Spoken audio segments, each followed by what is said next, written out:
Que la paix, la miséricorde et les bénédictions d'Allah soient sur vous, chers frères et sœurs, et bienvenue sur votre chaîne Lumière éclair de l'Islam.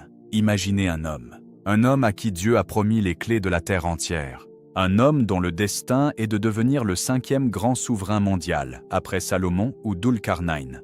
Cet homme, c'est le Mahdi, paix sur lui. Mais avant de régner sur l'abondance, il doit affronter un paradoxe brûlant, la dureté de l'épreuve financière. Pourquoi celui qui est destiné à distribuer l'argent par poignées sans compter doit-il d'abord connaître le manque? Pourquoi le futur roi de la terre est-il maintenu dans une forme de simplicité, voire de difficulté, avant son apparition? Aujourd'hui, nous allons plonger dans une analyse profonde de la sagesse divine derrière l'épreuve de l'argent du Mahdi. Nous allons voir comment la pauvreté a été forgée comme une école pour son cœur, et comment il s'apprête à briser l'arme la plus puissante de Satan. Restez avec nous pour cet épisode exceptionnel. Le paradoxe du Mahdi, du manque au royaume. Pour comprendre cette épreuve, il faut sortir d'une vision simpliste du destin des grands hommes. Beaucoup imaginent que celui qu'Allah choisit pour une mission aussi immense reçoit immédiatement les moyens nécessaires: influence, richesse, soutien populaire, respect. Pourtant, les récits prophétiques montrent souvent l'inverse. Avant la responsabilité vient la fracture intérieure. Avant l'autorité vient le vide. Avant l'ouverture vient l'étouffement. Le Mahdi ne fait pas exception. Les traditions le décrivent comme un homme qui gouvernera avec justice, distribuera les richesses avec équité et rétablira un équilibre perdu depuis longtemps. Mais cette image finale cache une phase beaucoup plus difficile, celle où il verra les problèmes du monde sans posséder les moyens de les corriger. C'est cela, le paradoxe. Plus la mission est grande, plus l'impuissance préalable est profonde. Un homme destiné à rééquilibrer l'économie humaine devra d'abord connaître ce que signifie manquer. Pas manquer de manière théorique, pas à travers un discours religieux abstrait, mais de manière concrète, quotidienne, épuisante. Le manque qui oblige à compter chaque dépense. Le manque qui transforme chaque facture en pression mentale. Le manque qui pousse un homme à réfléchir la nuit au lieu de dormir. Pourquoi cette étape est-elle nécessaire? Parce qu'un homme qui n'a jamais connu la dépendance financière ne peut pas comprendre jusqu'où l'argent contrôle les êtres humains. Il peut parler de justice, mais il ne ressent pas réellement ce que vivent les gens. Il ne comprend pas la fatigue psychologique provoquée par les dettes. Il ne comprend pas ce que ressent un père incapable d'aider sa famille. Il ne comprend pas la honte silencieuse de celui qui doit demander. Or, celui qui dirigera la terre ne pourra pas être déconnecté des réalités humaines. Il devra connaître la pression du besoin avant de connaître la puissance de l'abondance. C'est là qu'intervient une règle spirituelle très profonde. Allah prépare souvent ses serviteurs par l'opposé exact de ce qu'il leur accordera plus tard. Celui qui guidera les riches peut être éprouvé par la pauvreté. Celui qui apaisera les peuples peut d'abord vivre l'isolement. Celui qui distribuera les biens peut être privé longtemps de moyens. Cette logique traverse toute l'histoire spirituelle. Les prophètes eux-mêmes ont vécu des périodes de rejet, de faiblesse et de dépendance avant de recevoir la victoire. Non parce qu'Allah les abandonnait, mais parce qu'il construisait en eux quelque chose que le confort ne peut pas produire, la résistance intérieure. Et dans le cas du Mahdi, cette construction est encore plus importante, parce que sa mission touchera directement le rapport des hommes à l'argent. Aujourd'hui, l'argent ne sert plus seulement à acheter. Il définit la valeur sociale des individus. Les gens respectent celui qui possède, même s'il est injuste. Ils ignorent celui qui manque, même s'il est sincère. Le système moderne a transformé l'argent en mesure de dignité. Le Mahdi devra détruire cette logique. Mais pour la détruire, il devra d'abord la voir de l'intérieur. Il devra observer comment les sociétés humilient les faibles économiquement. Comment des hommes compétents sont ignorés faute de statut. Comment des familles entières s'effondrent à cause de l'endettement. Comment des enfants grandissent dans la frustration pendant que d'autres vivent dans l'excès. Et plus il verra cette injustice, plus son désir de réforme grandira. C'est ici que son épreuve devient extrêmement subtile. Contrairement à ce que certains imaginent, son désir d'argent ne sera pas forcément un désir égoïste. Ce ne sera pas forcément l'amour du luxe ou du pouvoir matériel. Son désir pourra naître d'une intention noble. Vouloir réparer. C'est ce qui rend l'épreuve difficile.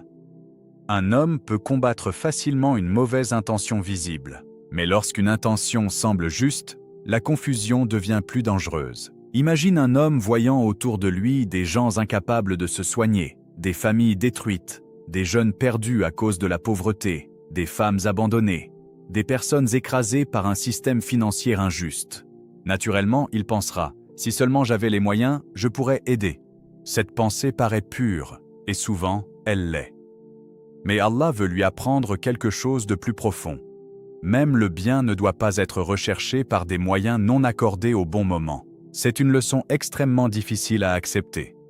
Parce que l'être humain pense souvent que la sincérité de son objectif justifie son empressement. Or Allah enseigne parfois à ses serviteurs que le temps fait partie de la sagesse. Le Mahdi pourrait donc traverser une période où il possède la vision de la réforme sans posséder les outils de cette réforme. Il verra les solutions, mais les portes resteront fermées. Il comprendra les mécanismes de corruption, mais restera incapable de les briser immédiatement. Et cette incapacité sera une souffrance. Pas seulement matérielle, psychologique. Parce qu'il se demandera pourquoi Allah laisse durer certaines injustices alors qu'il ressent intérieurement la volonté d'agir. C'est ici que beaucoup d'hommes échouent. Quand ils veulent faire le bien mais qu'Allah retarde les moyens, certains commencent à forcer les portes interdites. Ils se disent que la finalité justifie les compromis. Ils acceptent alors des alliances douteuses, des financements corrompus, des arrangements injustes. Petit à petit, ils perdent leur pureté intérieure au nom de l'efficacité. Mais le Mahdi devra apprendre l'inverse. Il devra apprendre à attendre sans se corrompre. C'est cela la véritable préparation au royaume. Parce qu'un homme qui obtient le pouvoir avant d'avoir vaincu son impatience devient dangereux, même avec de bonnes intentions. L'histoire humaine est remplie de réformateurs qui ont commencé sincèrement, puis qui ont fini par justifier l'injustice au nom d'un projet plus grand. Le Mahdi, lui, devra être différent. Allah devra purifier en lui-même la dépendance psychologique à l'argent. Et cette purification ne peut se faire qu'à travers une longue confrontation avec le manque. Le manque révèle les failles cachées. Quand un homme possède peu, il découvre ce qu'il est réellement prêt à faire pour obtenir davantage. Mentir, manipuler, se vendre, flatter, trahir, désespérer. Le manque agit comme un miroir. Beaucoup pensent être détachés du matériel simplement parce qu'ils n'ont jamais été réellement testés. Mais lorsque les responsabilités augmentent, lorsque la pression devient constante, lorsque les besoins s'accumulent, les véritables dépendances apparaissent. Le Mahdi devra sortir victorieux de cette bataille intérieure. Non pas devenir indifférent à l'argent, mais devenir impossible à acheter. Voilà la différence. L'islam ne diabolise pas la richesse. Des prophètes et des compagnons étaient riches. Le problème n'est jamais l'argent lui-même. Le problème est la domination intérieure qu'il exerce sur les cœurs. Et pour gouverner la terre avec justice, le Mahdi devra atteindre un niveau de liberté intérieure rare, posséder sans être possédé. Mais avant cela, il devra connaître l'état inverse, l'état où les portes semblent fermées malgré les efforts. Et cette période risque d'être incomprise même par les proches. Certains le verront comme un homme ordinaire incapable de réussir matériellement. D'autres penseront qu'il manque d'ambition. D'autres encore considéreront ces difficultés comme un signe d'échec, car notre époque juge les hommes selon leurs résultats visibles. Très peu comprennent les préparations invisibles d'Allah. Pourtant, les transformations les plus importantes se produisent souvent dans le secret, loin des regards. Pendant que le monde valorise les apparences, Allah travaille les profondeurs. Le Mahdi devra probablement apprendre à vivre sans validation sociale. Il devra continuer malgré le sentiment d'être bloqué, malgré les retards, malgré les incompréhensions. Et cette solitude intérieure formera sa stabilité future, parce qu'un homme qui tire sa valeur du regard des autres devient manipulable. Or celui qui affrontera les plus grandes forces de corruption du monde ne pourra pas dépendre de l'approbation humaine. Il devra être stable, même dans l'incompréhension. C'est aussi pour cela que l'épreuve financière est si puissante. L'argent influence les relations humaines. Quand un homme manque de moyens, il découvre rapidement la fragilité de nombreux liens. Certaines personnes disparaissent, d'autres changent de comportement. Certaines respectent uniquement la réussite visible. Cette découverte peut être douloureuse, mais elle permet aussi de voir la réalité sans illusion. Le Mahdi devra probablement traverser cette désillusion relationnelle pour apprendre à distinguer les soutiens sincères des soutiens intéressés. Car plus tard, lorsqu'il recevra l'autorité, il sera entouré de milliers de personnes, certaines sincères, d'autres opportunistes. Sans préparation préalable, il pourrait être trompé par les apparences. Mais celui qui a connu l'abandon reconnaît mieux la sincérité. Cette phase de manque aura donc plusieurs fonctions en même temps. Purifier son rapport à l'argent, renforcer sa patience, lui faire ressentir la souffrance des faibles, le détacher du regard des gens, lui apprendre à attendre le décret d'Allah sans trahir ses principes. Et surtout, lui enseigner une vérité fondamentale: la réforme ne vient pas uniquement des moyens matériels, car l'être humain finit souvent par croire que tout dépend de l'argent. Plus de richesse, plus de solutions, plus de budget, plus de justice. Mais l'histoire prouve le contraire. Des sociétés extrêmement riches peuvent être profondément corrompues. Des nations puissantes peuvent être moralement effondrées. Pourquoi? Parce que l'argent amplifie simplement ce qui existe déjà dans les cœurs. Entre les mains d'un homme juste, il devient une miséricorde. Entre les mains d'un homme corrompu, il devient une arme. Allah devra donc construire d'abord le cœur avant d'accorder les ressources. Sinon, le royaume lui-même deviendrait une épreuve destructrice. Et c'est probablement cela que peu de gens comprennent. Recevoir tardivement peut être une protection. Beaucoup demandent à Allah des ouvertures immédiates sans réaliser que leur âme actuelle ne supporterait pas ce qu'ils réclament. Le pouvoir accélère les défauts cachés. L'argent révèle les maladies invisibles. La célébrité amplifie les failles intérieures. Allah retarde parfois certaines choses non par rejet, mais par préparation. Le Mahdi devra vivre cette réalité à un niveau extrême, car ce qu'il recevra sera immense. Et plus le don est immense, plus la préparation est longue. Voilà pourquoi son épreuve économique ne sera pas un détail secondaire de son histoire. Elle sera probablement l'un des fondements de sa transformation intérieure. Le futur dirigeant de la justice mondiale devra d'abord apprendre ce que signifie être incapable d'aider autant qu'il le voudrait. Il devra sentir cette frustration, cette tension, cette impuissance temporaire, jusqu'au jour où Allah ouvrira enfin les portes. Et lorsque ces portes s'ouvriront, il ne deviendra pas arrogant. Pourquoi?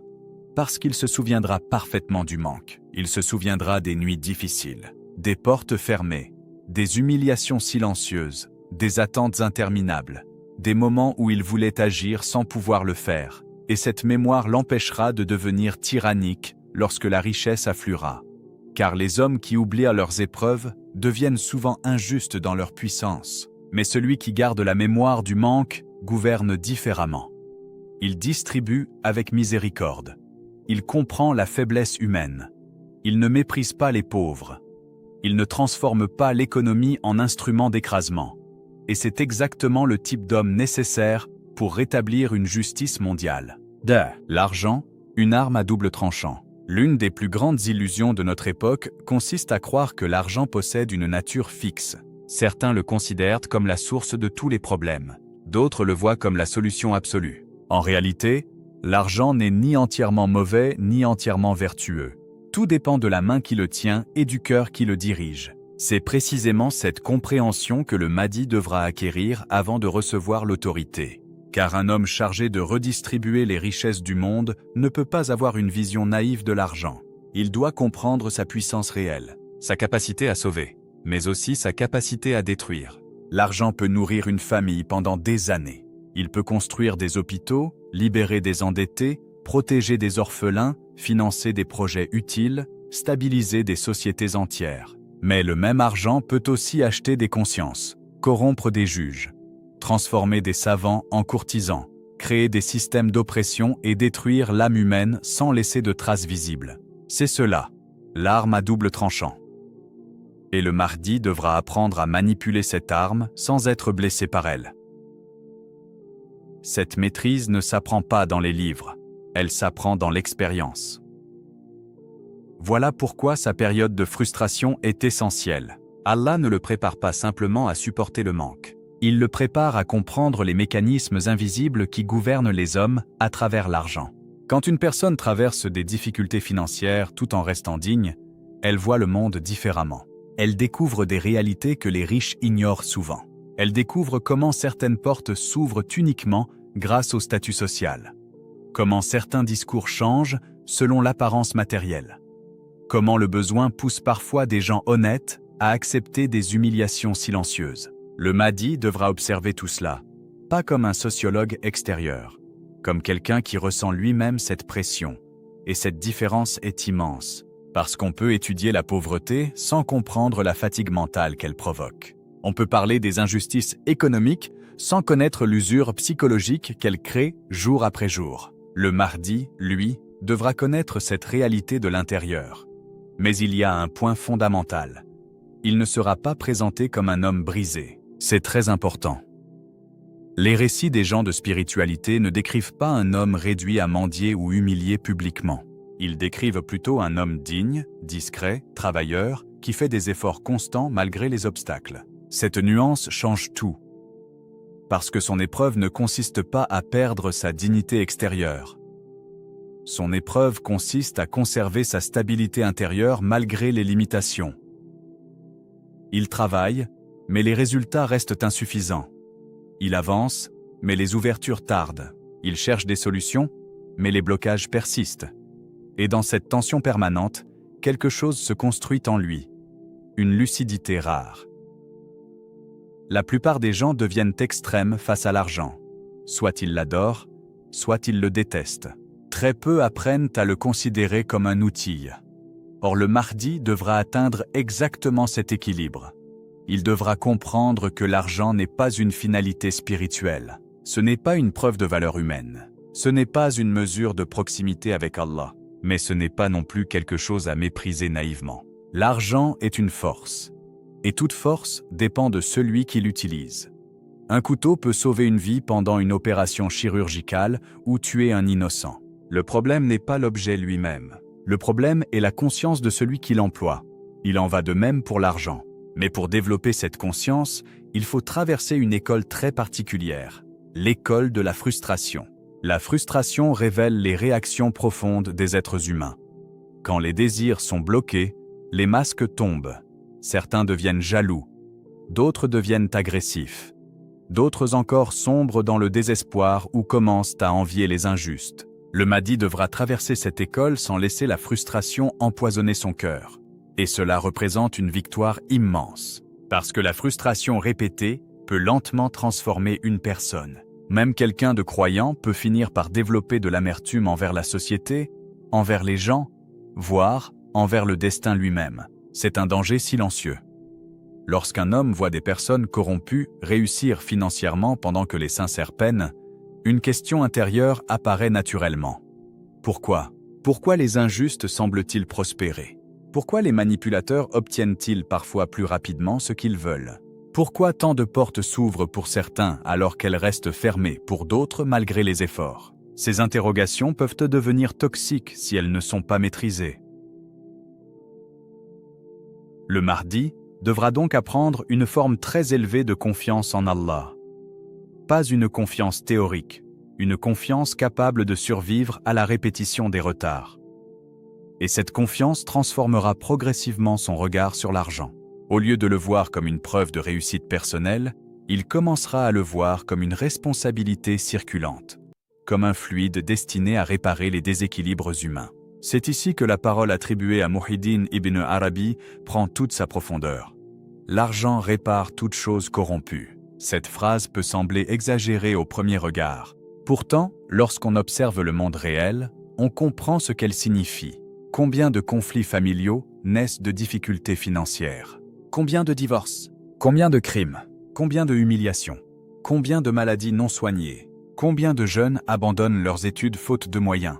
L'argent ne résout pas tous les problèmes spirituels, mais il peut soulager énormément de souffrances humaines concrètes.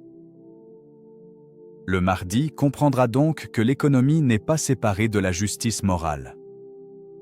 Un système économique injuste finit toujours par produire une société moralement malade. Quand les richesses circulent uniquement parmi une élite, la colère sociale augmente.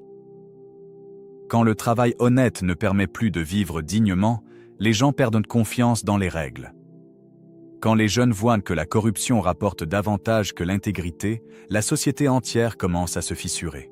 Le Mahdi devra voir ces fissures avant de pouvoir les réparer. Et plus il les observera, plus sa relation à l'argent deviendra mature. Il ne cherchera plus la richesse pour se sentir supérieur. Il ne cherchera plus l'argent pour combler un vide narcissique. Il le verra comme un moyen de circulation de la miséricorde. Cette différence est fondamentale. Parce qu'un homme qui utilise l'argent pour nourrir son ego finit toujours par devenir dangereux lorsqu'il accumule du pouvoir. Mais celui qui voit l'argent comme un outil de réparation agit autrement. Il pense en termes de soulagement collectif. Il cherche la stabilité sociale. Il veut réduire les humiliations invisibles qui détruisent les êtres humains. Et cette vision ne peut naître qu'après avoir connu personnellement certaines limitations. Sinon, la richesse devient abstraite. Le Mahdi devra aussi comprendre un autre aspect essentiel. L'argent ne corrompt pas seulement les pauvres par le désir. Il corrompt aussi les riches par le sentiment de contrôle. Beaucoup de personnes finissent par croire que leur richesse prouve leur intelligence supérieure ou leur valeur intrinsèque. Petit à petit, elles développent une forme d'orgueil invisible. Elles pensent mériter davantage que les autres. Elles perdent leur capacité à ressentir la fragilité humaine. Elles ne voient plus les pauvres comme des personnes éprouvées, mais comme des incapables. Le Mahdi devra être protégé contre cette maladie avant même de recevoir l'abondance. C'est pourquoi Allah le laissera probablement traverser une longue phase où il apprendra à vivre simplement. La simplicité est une protection spirituelle immense. Elle permet de distinguer les besoins réels des désirs artificiels. Elle révèle combien la société moderne pousse constamment les êtres humains à consommer pour combler leur vide intérieur. Le Mahdi observera probablement cela autour de lui. Des gens qui cherchent dans les objets une paix que seuls les cœurs équilibrés peuvent trouver. Et plus il verra cette confusion, plus il comprendra que l'argent est devenu une forme de religion moderne. Les gens ne prient plus forcément des statues, mais beaucoup sacrifient leur santé, leur temps, leur moralité et leur famille pour l'accumulation matérielle. Ils vivent dans une peur permanente du manque, même lorsqu'ils possèdent déjà énormément. Car le problème n'est jamais seulement la quantité d'argent, le problème est l'insécurité intérieure. Et cette insécurité pousse les sociétés entières vers la corruption. Le Mahdi devra donc être guéri intérieurement de cette peur avant de gouverner. Sinon, il pourrait lui aussi tomber dans la logique de l'accumulation. Or, sa mission sera précisément de casser cette obsession collective. Il devra rétablir une économie où l'argent circule au lieu d'être idolâtré. Une économie où la richesse sert la stabilité humaine au lieu de produire des castes arrogantes. Mais pour construire cela, il devra d'abord survivre à l'absence de richesse sans perdre son équilibre. C'est ici que réside la grandeur de son épreuve. Beaucoup de gens gardent leur foi tant qu'ils vivent dans le confort. Mais lorsque les difficultés financières durent, certains commencent à changer intérieurement. Ils deviennent envieux. Ils développent une colère permanente. Ils perdent leur confiance en Allah. Ou alors, ils commencent à admirer secrètement les moyens injustes qui permettent de réussir rapidement.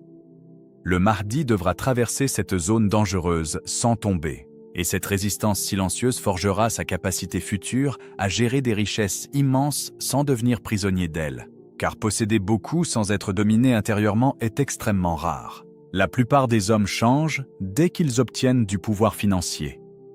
Leur langage change. Leur comportement change. Leur entourage change. Leur perception des autres change. Petit à petit, ils deviennent incapables de reconnaître leurs propres excès. Le Mahdi devra rester lucide même au sommet. Et cette lucidité naîtra précisément de son passé de frustration maîtrisée. Chaque difficulté qu'il traversera deviendra plus tard une protection contre l'arrogance. Chaque porte fermée lui rappellera que les ouvertures viennent d'Allah. Chaque limitation lui rappellera la vulnérabilité humaine. Chaque période d'attente lui enseignera la patience dans la gestion du pouvoir. Ainsi, lorsqu'il distribuera les richesses avec justice, il ne le fera pas comme un homme fasciné par l'argent. Il le fera comme un homme qui connaît à la fois son utilité et son danger. Voilà pourquoi son rapport à l'argent sera différent de celui des dirigeants ordinaires. Les dirigeants classiques utilisent souvent l'économie pour contrôler les peuples. Lui devra utiliser les richesses pour libérer les êtres humains de certaines formes d'asservissement. Et cette différence intérieure changera tout, parce qu'au fond, le véritable problème n'a jamais été l'argent lui-même. Le véritable problème a toujours été l'état du cœur humain face à lui.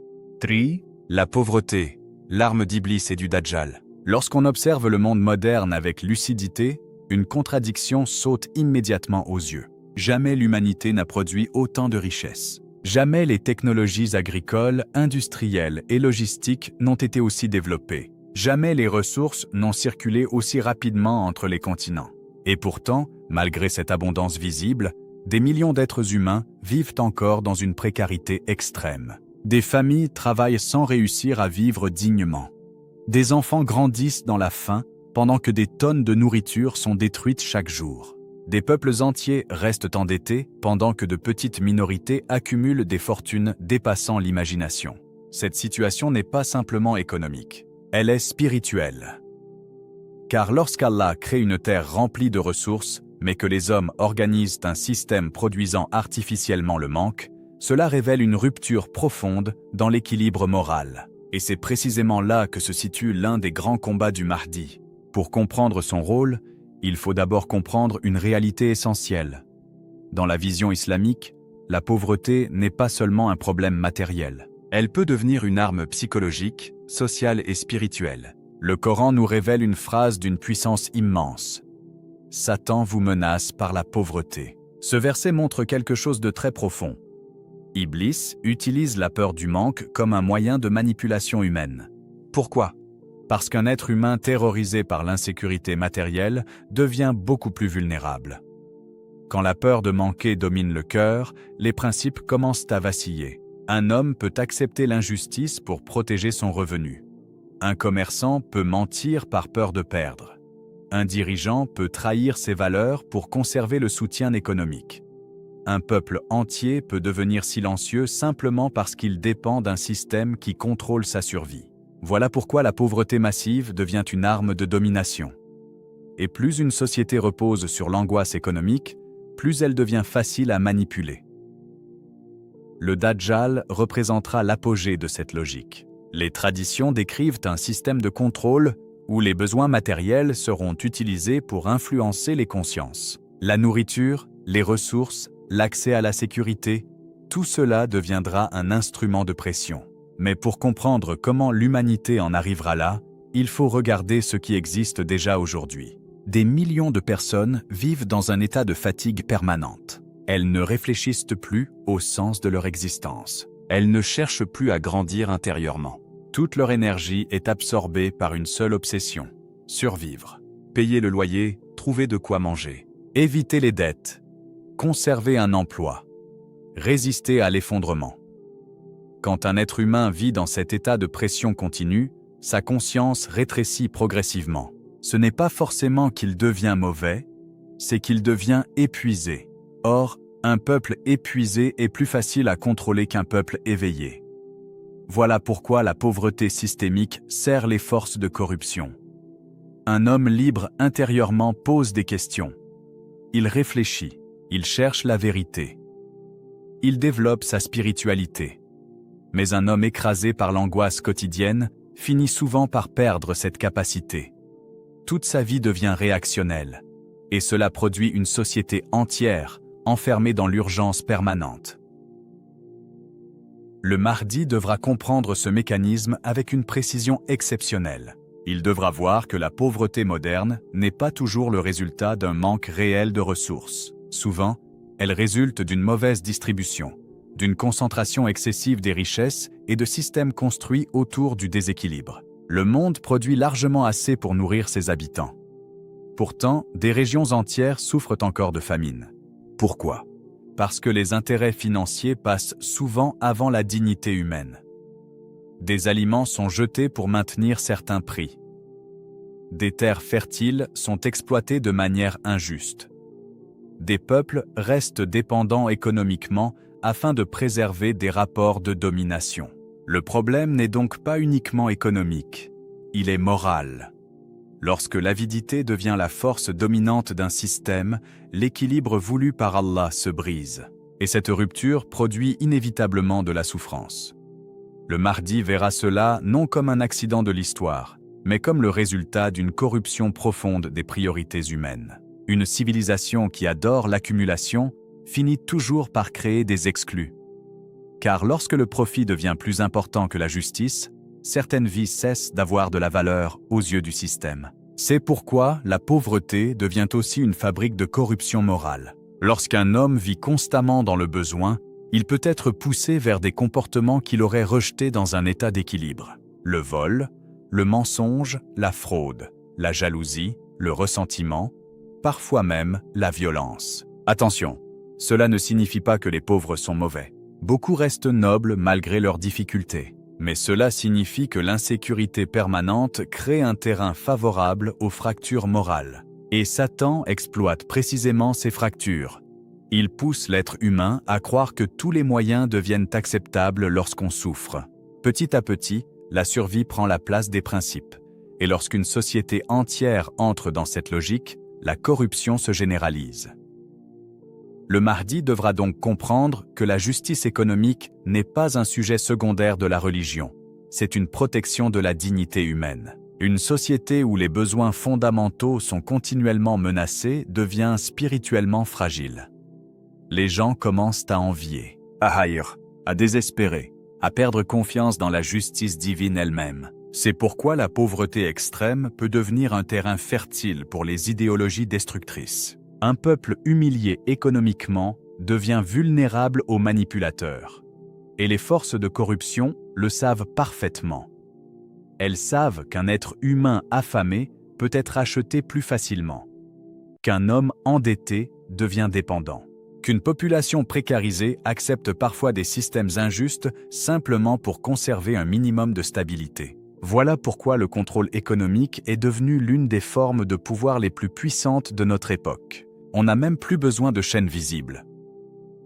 La dépendance suffit. Le Mahdi devra voir cette prison invisible, une prison où les êtres humains croient être libres, alors que leurs peurs économiques dictent presque toutes leurs décisions. Ils choisissent leurs études selon le revenu, leur travail selon la survie, leurs relations selon la sécurité, parfois même leurs opinions selon leurs intérêts financiers. L'argent devient alors non plus un outil, mais une structure de contrôle psychologique. Et plus les sociétés s'enfoncent dans cette logique, plus les êtres humains s'éloignent de leur équilibre naturel. Parce qu'Allah n'a pas créé l'homme pour vivre dans une peur permanente du manque. L'être humain a besoin de stabilité minimale pour développer sa conscience, sa spiritualité et sa réflexion. Lorsque cette stabilité disparaît, les instincts prennent le dessus. La peur domine, l'angoisse domine, le matérialisme domine. Et c'est exactement ce que recherchent les forces liées au Dajjal. Réduire l'homme à ses besoins les plus immédiats afin de le détourner des réalités supérieures. Le Mahdi comprendra donc que combattre la pauvreté ne consiste pas seulement à distribuer de l'argent. Il devra restaurer un équilibre humain global. Car certaines sociétés modernes produisent paradoxalement à la fois l'abondance et la misère. Elles encouragent une consommation excessive d'un côté, pendant que d'autres manquent du nécessaire. Ce déséquilibre est profondément révélateur. Il montre que l'économie moderne fonctionne souvent sans conscience morale. Le gaspillage alimentaire est un exemple frappant. Des tonnes de nourriture sont détruites quotidiennement pendant que des populations entières souffrent de la faim. Comment expliquer cela? Le problème n'est pas l'absence de ressources. Le problème est l'organisation des priorités. Quand les profits deviennent sacrés, même la nourriture cesse d'être vue comme une bénédiction destinée aux créatures d'Allah. Elle devient une marchandise soumise à des stratégies de marché. Et lorsque cette logique domine entièrement, l'être humain finit par perdre sa compassion naturelle. Le Mahdi devra s'opposer à cette déshumanisation économique. Mais pour le faire efficacement, il devra avoir vécu lui-même certaines formes de limitation. Sinon, il risquerait de parler de la pauvreté de manière théorique. Or, celui qui a connu personnellement les blocages matériels comprend certaines douleurs invisibles. Il comprend la honte silencieuse de celui qui ne peut pas aider sa famille. La fatigue mentale provoquée par les dettes. L'humiliation de dépendre des autres. l'angoisse constante liée à l'incertitude. Toutes ces réalités construiront sa compréhension du monde. Et cette compréhension le distinguera des dirigeants classiques. Beaucoup de dirigeants parlent des pauvres sans jamais avoir réellement partagé leurs inquiétudes. Le Mahdi, lui, devra ressentir intérieurement cette pression afin de gouverner avec miséricorde. Mais il devra aussi éviter un autre piège, la haine des riches. Car le problème n'est pas la richesse en elle-même. Le problème est l'injustice. Une société équilibrée peut produire des personnes riches sans produire d'oppression. L'islam n'interdit pas l'abondance. Il interdit la corruption, l'écrasement et l'adoration du matériel. Cette nuance sera essentielle dans la mission du Mahdi. Il ne cherchera pas à détruire la richesse. Il cherchera à rétablir son équilibre moral, à empêcher qu'elle devienne un instrument de domination, à empêcher que des populations entières restent prisonnières d'une insécurité organisée. Car au fond, la pauvreté massive agit comme une cage invisible. Une cage qui empêche beaucoup d'êtres humains de développer pleinement leur potentiel. Une cage qui transforme des vies entières en lutte de survie. Une cage qui pousse parfois les gens à sacrifier leur dignité simplement pour continuer à vivre. Le Mahdi verra cette prison, et son épreuve personnelle fera partie de sa préparation pour la briser. Parce qu'avant de libérer les autres, il devra comprendre ce que signifie vivre à l'intérieur du système. Comprendre ses mécanismes, ses humiliations cachées, ses manipulations psychologiques, ses injustices silencieuses, et surtout, comprendre comment survivre à cette pression sans perdre sa foi. Car voilà la véritable victoire. Rester humain dans un système qui pousse constamment vers la brutalité. Rester juste dans un monde gouverné par l'avidité. Rester croyant dans une civilisation obsédée par le matériel. Le Mahdi devra accomplir cette résistance intérieure avant même que commence sa mission visible. Et c'est précisément cette résistance qui fera de lui un homme capable de rétablir l'équilibre lorsque le monde atteindra son niveau maximal de corruption. 4. Le grand changement. L'ère de l'abondance. Après des années de corruption, d'injustice et de déséquilibre, le monde atteindra un niveau de tension extrême. Les peuples seront épuisés moralement, économiquement et spirituellement. Les systèmes financiers auront créé une dépendance généralisée. Les riches vivront dans la peur de perdre, les pauvres dans la peur de survivre, et les classes intermédiaires dans une angoisse permanente de l'effondrement. C'est dans ce contexte que commencera le changement. Et ce changement sera tellement profond qu'il dépassera la simple politique. Le Mahdi ne viendra pas uniquement remplacer des dirigeants. Il viendra transformer la logique même du monde. Aujourd'hui, presque tous les systèmes humains fonctionnent autour d'une idée centrale, maintenir la rareté. Même lorsqu'il existe assez de ressources, les structures économiques modernes créent artificiellement des tensions. On limite l'accès, on contrôle la circulation, on concentre les richesses, on entretient la peur du manque parce qu'un peuple inquiet est plus facile à gérer. Le Mahdi renversera cette logique. Il ne gouvernera pas comme un administrateur de pénurie, il gouvernera comme un distributeur d'abondance. Cette différence est immense. Un gestionnaire de pénurie pense constamment en termes de restrictions. Il calcule comment maintenir l'équilibre d'un système fondé sur la compétition permanente. Il accepte l'idée que certains doivent forcément rester écrasés pour que d'autres restent puissants. Mais le Mahdi devra réintroduire une logique complètement différente, celle de la circulation. Dans les enseignements prophétiques, l'époque du Mahdi est décrite comme une période où les richesses seront distribuées abondamment. Le prophète a même évoqué un temps où l'homme donnera l'argent par poignée sans le compter. Cette image est extraordinaire lorsqu'on réfléchit à notre époque. Aujourd'hui, les gens comptent tout. Ils comptent leurs dépenses, leurs économies, leurs dettes, leurs pertes, leur avenir financier. L'argent occupe une place mentale gigantesque dans la vie quotidienne. Beaucoup d'hommes ne vivent même plus réellement.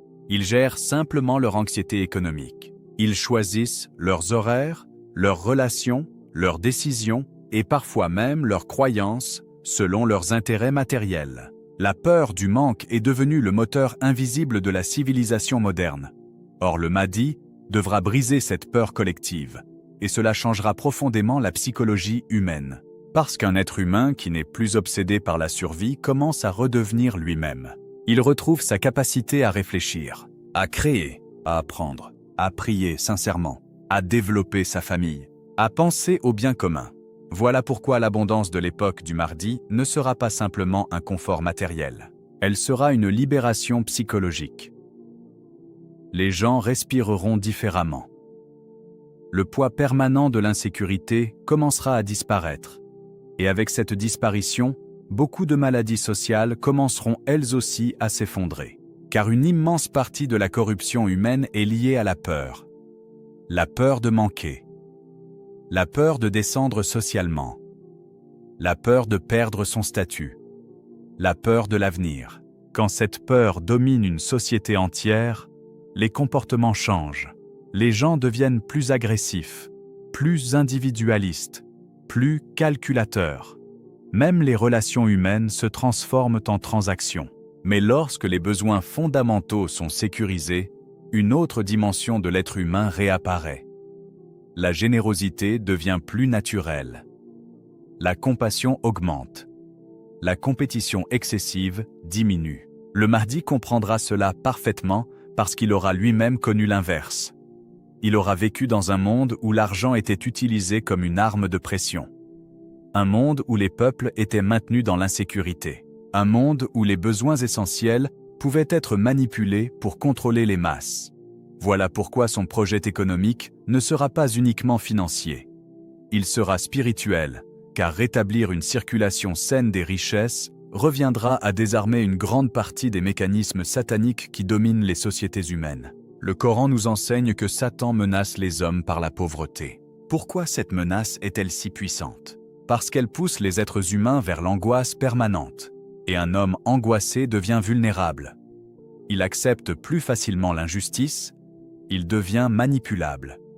Il peut même finir par trahir ses principes simplement pour protéger sa stabilité matérielle. Le système du Dajjal reposera largement sur cette logique.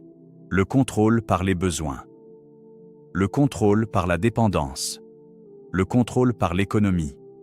Mais si cette dépendance disparaît, alors une grande partie de son influence s'effondre automatiquement. Voilà pourquoi l'ère du Mahdi représente aussi la destruction d'un système psychologique mondial. Les gens ne seront plus esclaves du manque, et cela changera leur rapport à l'argent lui-même.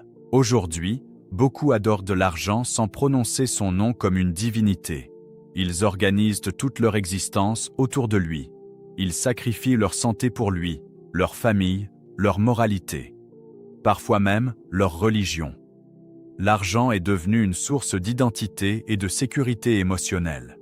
Mais dans une société d'abondance juste, cette obsession commence à disparaître. Pourquoi? Parce que l'être humain cesse progressivement de voir l'argent comme une question de survie. Et lorsqu'il cesse d'être une obsession, il redevient simplement un outil.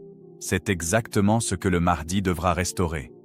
Il ne supprimera pas l'argent. Il supprimera son idolâtrie. Cette nuance est essentielle. Certaines idéologies ont essayé de combattre les inégalités en déclarant la guerre à la richesse elle-même. Mais cela produit souvent d'autres formes d'oppression. Le Mahdi ne cherchera pas à détruire l'abondance. Il cherchera à empêcher qu'elle devienne un instrument de domination. L'argent circulera davantage. Les richesses ne resteront plus enfermées entre quelques mains. Les besoins fondamentaux seront protégés. Et cette nouvelle stabilité transformera même les comportements sociaux. Les gens deviendront moins obsédés par l'accumulation. Car l'accumulation naît souvent d'une peur intérieure. Beaucoup de personnes accumulent non parce qu'elles ont besoin de plus, mais parce qu'elles craignent le futur. Elles veulent se sentir invulnérables. Mais lorsque la société elle-même devient plus équilibrée, cette peur perd de sa force. Le besoin maladif de posséder diminue. Et c'est ici qu'apparaît l'un des aspects les plus fascinants des récits prophétiques. Les gens finiront par se détacher de l'argent, tellement il deviendra abondant. Imagine ce changement. Aujourd'hui, l'argent provoque des divorces, des conflits familiaux, des trahisons, des guerres, des humiliations et des crimes. Des nations entières s'effondrent pour des intérêts économiques. Des individus détruisent leur santé mentale dans une course sans fin vers davantage. Puis viendra une époque où cet objet de tension permanente perdra une grande partie de son pouvoir psychologique. Pourquoi? Parce qu'il sera devenu commun, et lorsqu'une chose cesse d'être rare, elle cesse souvent d'être idolâtrée. C'est là le sommet de la réforme. Pas simplement enrichir les gens, mais retirer à l'argent sa capacité à dominer les cœurs. Le Mahdi comprendra que le vrai problème n'a jamais été seulement la pauvreté matérielle. Le vrai problème était la dépendance intérieure créée autour du matériel. Une société peut être riche tout en restant spirituellement malade si l'obsession de l'argent demeure. Il faudra donc transformer à la fois les structures économiques et la psychologie collective. Et cette transformation commencera par la justice. Car lorsque les gens sentent qu'un système est juste, leur peur diminue naturellement. Ils n'ont plus besoin de tricher constamment pour survivre. Ils n'ont plus besoin de vivre dans l'hypercompétition. Ils n'ont plus besoin d'écraser les autres pour sécuriser leur avenir. La confiance sociale réapparaît, et cette confiance produit un cercle vertueux.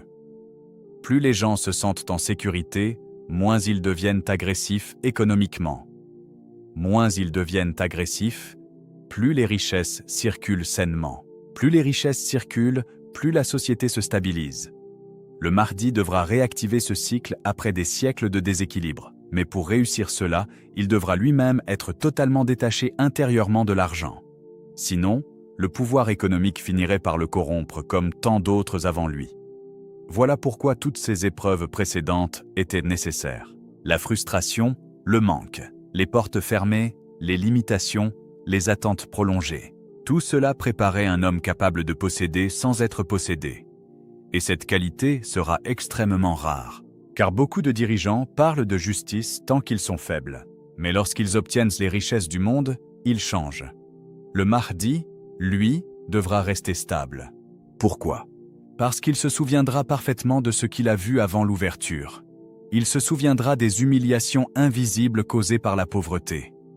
Des angoisses silencieuses, des familles détruites par les dettes, des peuples maintenus volontairement dans l'insécurité. Et cette mémoire guidera sa gouvernance. Il ne traitera pas l'économie comme un jeu de chiffres. Il la verra comme une question de dignité humaine. C'est pour cela que son époque marquera un tournant historique. Pour la première fois depuis longtemps, les peuples verront un dirigeant utilisant les richesses non pour consolider une élite, mais pour restaurer l'équilibre humain. Et lorsque cet équilibre commencera à s'installer, beaucoup comprendront enfin une vérité oubliée. Allah n'a jamais voulu que l'humanité vive dans une guerre permanente pour la survie. Cette guerre est le produit des déséquilibres humains, de l'avidité et de la corruption. Le Mahdi viendra précisément pour briser cette logique. Et lorsque cette logique s'effondrera, l'argent redeviendra enfin ce qu'il aurait toujours dû être, un simple outil au service de la vie. Chers spectateurs de Lumière éclair de l'Islam, le message principal de cette réflexion est un message d'espoir, mais aussi de patience. Si vous traversez aujourd'hui des difficultés financières, si vous vous sentez bloqué malgré vos efforts, rappelez-vous que même l'homme le plus attendu de l'histoire passe par cette forge. Vos épreuves ne sont pas des punitions. Elles sont peut-être les outils qui façonnent votre compréhension du monde et votre compassion pour les autres. Le Mahdi viendra pour rétablir l'équilibre. D'ici là, restons fermes dans notre foi. Évitons les pièges de la haine et de l'envie que la pauvreté tente de semer en nous. L'argent appartient à Allah, et il le distribue selon sa sagesse avant de le confier un jour à celui qui le partagera enfin avec justice. Merci d'avoir suivi cet épisode. N'oubliez pas de vous abonner, de partager cette vidéo pour éclairer d'autres cœurs, et de nous dire en commentaire ce que cette épreuve du Mahdi vous inspire dans votre vie quotidienne. Que la paix et la lumière d'Allah vous accompagnent. C'était votre chaîne Lumière éclair de l'Islam. À très bientôt.